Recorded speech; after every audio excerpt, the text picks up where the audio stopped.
Olá, gente, bom dia. Estou aqui gravando mais um vídeo para vocês numa manhã de sábado, bem fria aqui em Curitiba. Agora saiu um sol aí, parece que vai dar uma melhorada aqui na sensação térmica da gente, né? Mas dizem que entre amanhã e segunda-feira nós vamos ter 1 grau de mínima. Tá bom, né? A gente brinca dizendo que quando chega a 0, o curitibano começa a tirar a jaqueta japona do armário. Então acho que até amanhã a gente vai tirar a jaqueta do armário, né?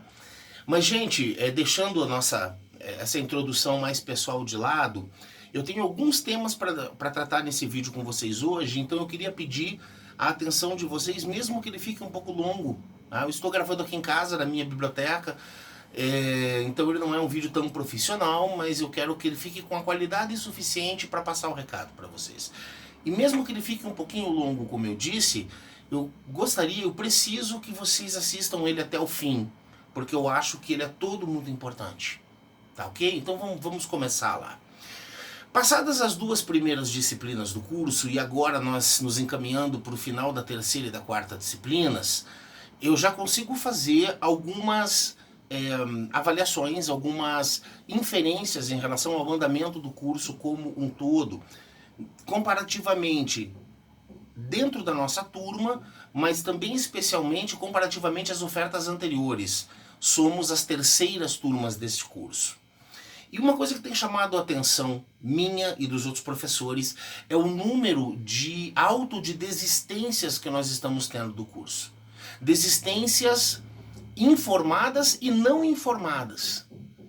Para as primeiras 2 disciplinas, é uma coisa que realmente está muito acima da média do curso. E veja, nada mudou no nível de exigência do curso, no corpo docente, nos tipos de tarefas que são pedidas, aliás, são pedidos, nada disso mudou. Nada disso mudou.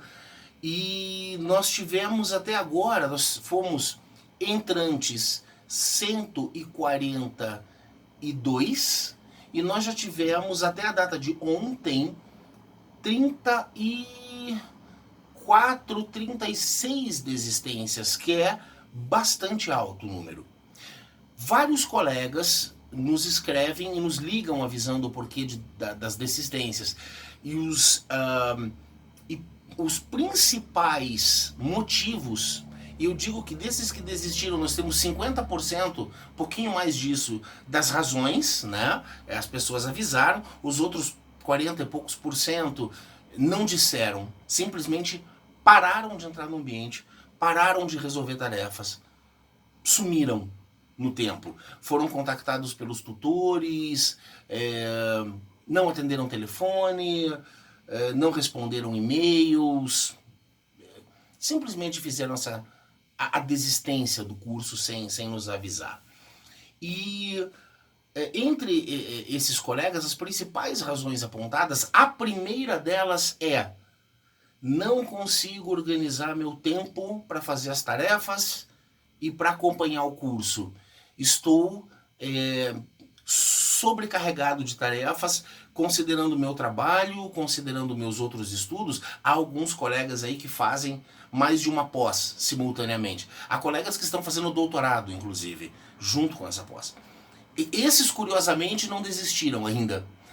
Mas entre a maioria dos estudantes que desistiram, que apontaram a razão, essa foi a preponderante.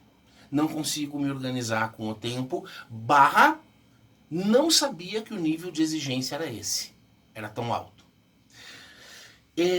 Não é novidade para ninguém, pelos vídeos anteriores e principalmente até pelas turmas que tiveram um encontro, puderam ter um encontro inicial, 3 dos 5 polos, nós batemos muito nessa tecla. O nível de cobrança desse curso é alto, é parecido, ou dependendo do curso que você faça, é superior ao nível de exigência de alguns mestrados. E a gente com experiência aí está sentindo isso. Por que nós fazemos isso? Para não baratear o título de especialista. vocês sabem disso, já comentei antes, mas é para que o título de especialista na educação não vire um título descartável, daqueles eu li mais um textinho, fiz um resuminho em cada disciplina e eles me deram um título de especialista. Na UTF-PR não é assim. Neste curso não é assim e não vai ser. Nós queremos muita dedicação, nós queremos muito empenho, nós queremos que vocês apresentem o melhor tipo de trabalho que vocês puderem fazer. Vai ser fácil? Não, não vai ser fácil. Mas vai valer a pena. O seu título, a sua formação final é para te tornar efetivamente uma pessoa em que as escolas, principalmente as escolas, se não outros tipos de empresas e negócios, mas vamos pensar na educação, em que os profissionais de educação possam confiar para fazer um projeto de inserção de tecnologias em educação. Da mesma forma como eu digo nos encontros presenciais, nós confiamos a vida dos nossos filhos a um pediatra, em que 99% dos casos não tem mestrado, não tem doutorado. Ele é especialista dentro da medicina.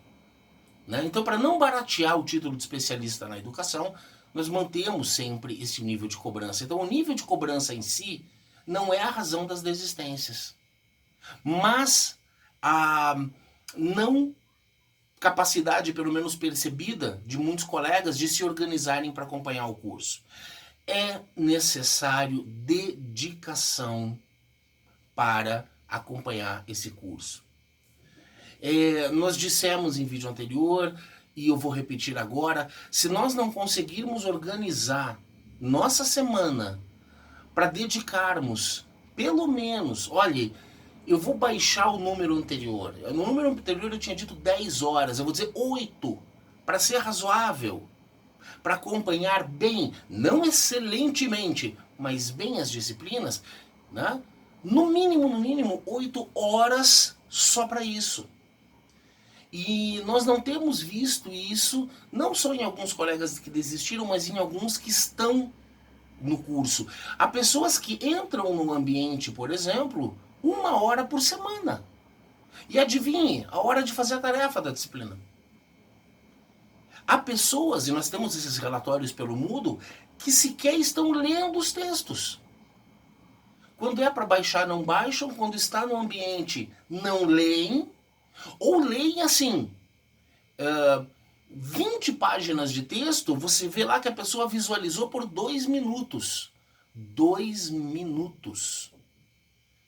Então, eu vou ter que imaginar que na hora de resolver uma tarefa, na hora de resolver uma questão proposta pelos professores, e principalmente na hora em que nós nos deparamos com as provas das disciplinas, esses colegas não vão estar prontos. Não há como estar pronto. Claro, pode haver entre vocês quem precise de menos tempo. Não tem problema. Essas 8, 10 horas por semana é o mínimo. Porque é o mínimo que você se dedicaria numa especialização presencial. É a carga horária semanal de aulas. 2 noites por semana, já deu aí 8 horas quase. Mais as tarefas. A distância não é mais simples. Só se eu quiser baratear, mas eu não quero baratear. A distância é mais complexo. Exige mais. Né? E aí os resultados das provas não são aqueles que a gente espera para essas pessoas. Os resultados não vão ser esses que a gente estava esperando. Não são, esses não aqueles que a gente esperava. E aí, algumas vezes acontece, tem acontecido, não muito, mas aconteceram pelo menos 2 vezes desde o início da disciplina, de pessoas enviarem mensagens, estão no direito, tem mais, é que enviar mesmo, questionando a forma de correção dos professores, a forma da construção da prova, por que é que a prova vale mais do que os exercícios. Bom, começando pelo final, porque é uma exigência da lei. Em educação à distância, a prova presencial tem que ou atividade presencial tem que valer mais do que a soma das não presenciais. Isso é uma questão legal. Se a gente concorda ou não, é uma questão legal. Num segundo ponto, as pessoas têm questionado muito os professores e eu cobro muito os meus professores. Não que eu precise estar cobrando o tempo todo, porque eu conheço a equipe que eu selecionei. São todos professores de referência nas suas áreas. Basta vocês pesquisarem aí as publicações desse pessoal com quem vocês vão estar tendo, vão ter aulas, ou já tiveram aulas. São pessoas referências nas suas áreas, são pessoas com alto nível de cobrança, e vão continuar sendo, não importa quantas disciplinas assumam, e são pessoas que conhecem muito das áreas e que preparam gabaritos comentados para orientar os tutores na correção de questões abertas, por exemplo. Porque os tutores, que vocês conhecem aí, cada um no seu polo, são as pessoas que estão fazendo essas correções abertas a partir de um referencial que os professores deixam. E quando os tutores têm dúvida, eles buscam os professores na hora. Professor, não entendi como é que se corrige isso, como é que o senhor corrigiria esta passagem dentro do seu critério. Esse critério deixa pouquíssima margem para variações e está havendo muito pouca margem de variação nas notas que estão sendo dadas nos 5 polos, porque os tutores, na dúvida, conversam com os professores, não fazem por fazer, simplesmente vão, né? Então veja, nós temos toda uma equipe dedicada a isso que precisa ser procurada. No momento em que você sentir, se você vier a sentir dificuldades, primeiro, tutor e tutora, aí no seu polo, estão prontos, eles estão lendo tudo o que vocês estão lendo. Eles estão fazendo, entre aspas, as mesmas tarefas que vocês. E eles têm o contato direto do professor. Segundo momento, o tutor entra em contato com o professor se ele não conseguir te ajudar ali. Terceiro, você pode contatar o próprio professor, a própria professora, da mesma forma que você contata a tutora ou o tutor no polo, pelos fóruns. Vocês podem também se ajudar. Nada impede, e eu acho que alguns polos já fizeram isso, a constituição de grupos para discutir, para tirarem dúvidas. Nós temos aquela página do Facebook, o Ars Educatio, que está com uma boa participação, mas que não está sendo usada talvez da maneira com que poderia ser usada, como um espaço para que vocês possam até conversar entre si, que vocês possam publicar ali nos comentários, né? Alguma ajuda, alguma dica para os colegas, nos comentários das publicações. Tem várias formas, há grupos que constituíram, há pelo menos 1 ou 2 grupos dos nossos 5 que constituíram o WhatsApp, não tem problema. Colaboração é essencial para a educação à distância, para os resultados em educação à distância. Os nossos próximos passos, então, vocês já pegaram o ritmo das disciplinas e vocês estão entendendo a necessidade da dedicação. E eu quero com essa turma bater recordes de aprovação de TCC no final. Eu já falei isso a vocês e vou repetir. Eu quero que essa seja a turma com o maior número de TCCs defendidos no final. Na nossa primeira turma, nós tivemos 37 especialistas certificados. Só. Na nossa segunda turma, com um novo gás, quando as turmas, principalmente dos polos que se mantiveram no curso da primeira para a segunda, foram 3 ou 4 dos 5, essas turmas que saíam já avisavam quem estava entrando. Gente, tem que ser assim, tem que ser assado, não vai dar certo. Então subiu a qualidade dos resultados. De 37, na segunda nós tivemos quase 70 formados. E eu quero que essa turma bata esse recorde. Eu gostaria que todos que estão agora no curso, os nossos, parece que 108 nesse momento, continuem até o final e tenham sucesso no seu TCC. Mas a dedicação, o uso dos recursos, a leitura aprofundada, entender que as tarefas online, por exemplo, um fórum, não é um bate-papo, não é um lugar de opinião. Gente, opinião é que nem bom dia. Qualquer um dá. Certo? Agora, participação informada, participação argumentada. O fórum é um espaço de debate, de debate, não de opinião, não de bate-papo, de debate acadêmico. entender isso. Que as tarefas que os professores pedem, os textos, os resumos, as resenhas, têm que ser feitos com grande cuidado, com grande esmero. O preparo para a prova não dá com 1 hora por semana olhando o texto. Fazendo tarefas complexas em... Eu vi gente que fez tarefa complexa em 7 minutos. 7 minutos. Você vai dizer, mas isso não quer dizer nada, ele pode até ser preparado antes. Sim, se ele ou ela se preparou bem antes, esses 7 minutos teve nota integral. Se o preparo não foi aquele esperado, adivinha o que aconteceu? Nota baixíssima. E aí você vai olhar, essa é a pessoa que passou 10 minutos num texto de 20 páginas. Essa é a pessoa que sequer baixou um texto complementar pedido pelo professor. Essa é a pessoa que não fez buscas por textos indicados fora pelos professores. Essa é a pessoa que, na hora de resolver uma questão na prova, confundiu termos e depois pensa, mas foi só uma pequena confusão de termos. Não tem pequena confusão de termos. Pensemos de novo nos especialistas das outras áreas. Se o calculista na engenharia simplesmente errar um sinal no final de um cálculo, se era para ser um número positivo e ele, sem querer, confundiu e o resultado deu um número negativo, aquela ponte que ele está projetando vai cair. Nós temos que lembrar disso. Aí a gente diz, mas eu não sou médico, eu não sou engenheiro.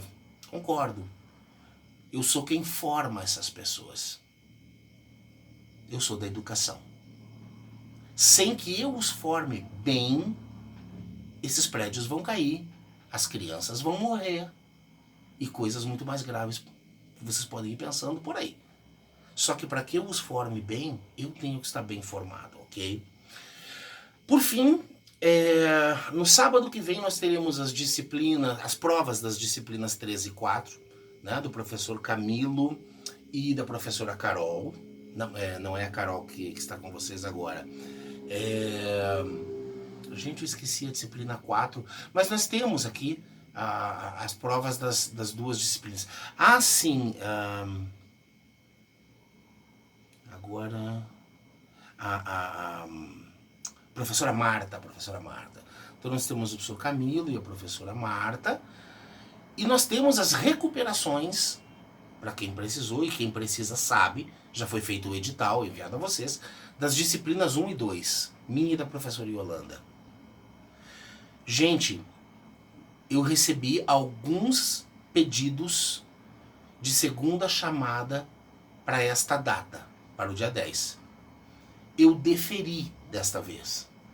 Mas eu quero lembrá-los que, de acordo com vídeos anteriores, conversa pessoal, vocês precisam entender, para as próximas disciplinas, das 5 e 6 em diante, não existe segunda chamada de recuperação.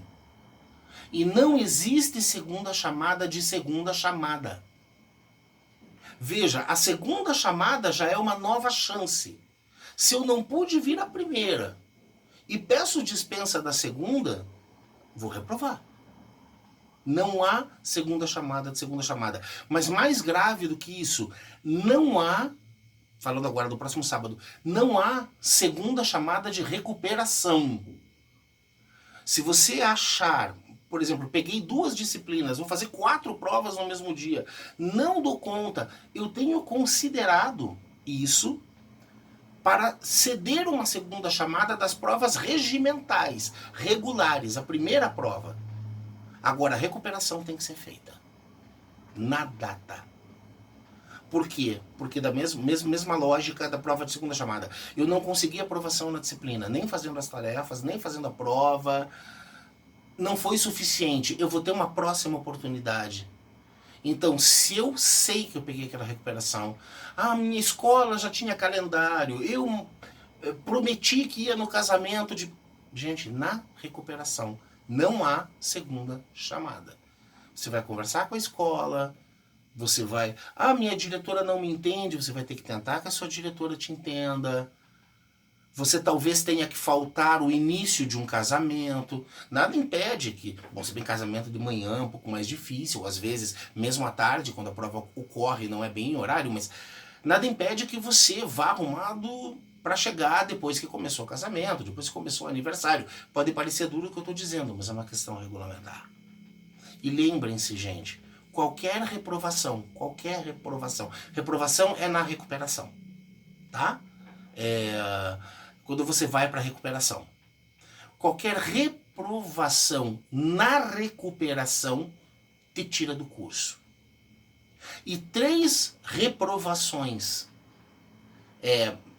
Se você for reprovado na disciplina, peguei uma recuperação, fiz e passei. Peguei uma segunda recuperação, fiz e passei.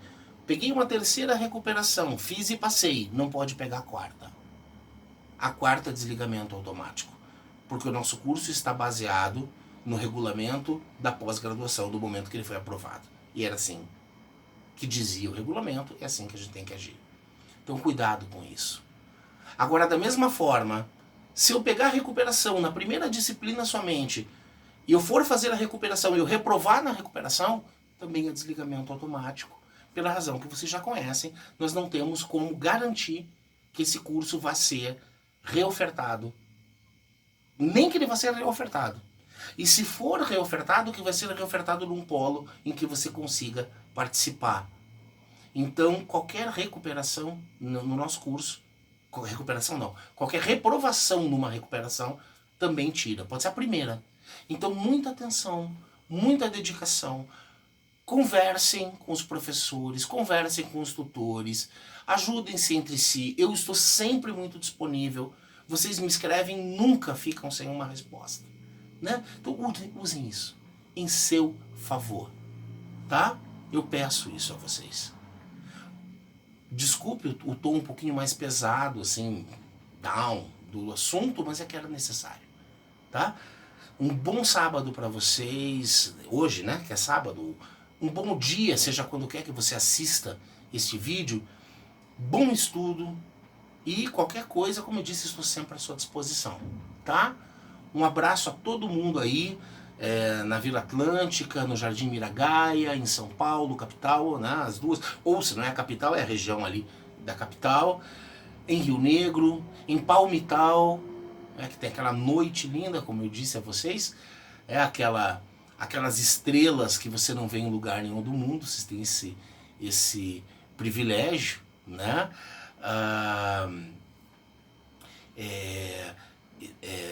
Que vocês consigam levar esse curso da melhor maneira possível, tá? Que vocês consigam fazer isso. Sim, claro, Pontal do Paraná, nossas praias deliciosas aqui do estado, né? Que vocês consigam levar isso da melhor maneira possível, tá ok? Abraço, gente, até a próxima.